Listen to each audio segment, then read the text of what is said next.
जाता है और कड़ी से कड़ी जुड़ती है तो काफिला बन जाता है। आज वो देखने को मिल रहा है, कहते हैं प्रत्यक्ष को प्रमाण की आवश्यकता नहीं होती, और वही मुझे यहाँ पे देखने को मिल रहा है कि यहाँ पर जातवाद की कर दी विदाई, हिंदू हिंदू भाई भाई। इसी यात्रा के अंदर आपको भगवा कलर के झंडे भी दिखेंगे और तिरंगा भी दिखेगा, लेकिन हरा झंडा नहीं दिखेगा। यही है हमारे भारत की पहचान, यही है हमारी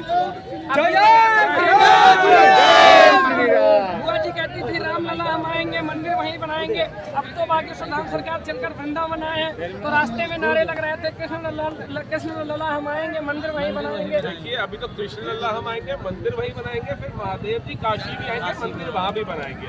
ठीक है, ये संकल्प है क्योंकि सनातन को खत्म करने का जिसने भी भारत में सोचा, मुगल भी यहाँ खत्म हुए, अंग्रेज भी यहीं खत्म होकर के भागे, और जो भी सनातन का बुरा चाह रहा है, कांग्रेस ही देख लीजिए, अब आज कांग्रेस भी खत्म होने की कगार पे आ गई है।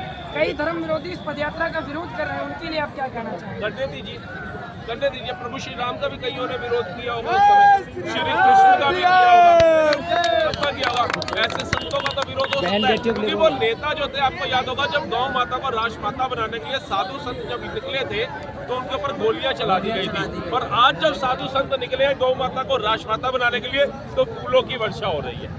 इस देश में जो धर्म विरोधी हैं वो गौ माता की हत्या करते हैं, उन पर आप क्या कहना चाहेंगे? देखिए वो गौ माता की वही हत्या कर सकते हैं जो अपने घर के अंदर अपने माँ की बहन की इज्जत करना नहीं जानते होंगे, जिनके घरों के अंदर हलालत टाइप की चीजें चलती होंगी, वही गौ माता का अपमान कर सकते हैं। लेकिन जिसने गाय का दूध पिया होगा, जिसने गाय को माँ समझा होगा ना जीवन में, वो कभी गौ माता का अपमान नहीं कर सकता। हमारे हिंदू बहन और बेटियों को जिहादी लव जिहाद का शिकार बनाते हैं, उन पर आप क्या कहना चाहेंगे? मैं तो कहूँगा भैया आज भी वक्त रहते समझ जाओ, ये संत कितनी बार हमें समझाएंगे, कितनी बार ये पद यात्राएं निकालेंगे, ये अब हमें समझना पड़ेगा। नहीं तो सूटकेस में नजर आओगी टुकड़ों के अंदर। अगर टुकड़ों में नहीं आना है तो कम से कम भारतीय संस्कृति को पहचानो।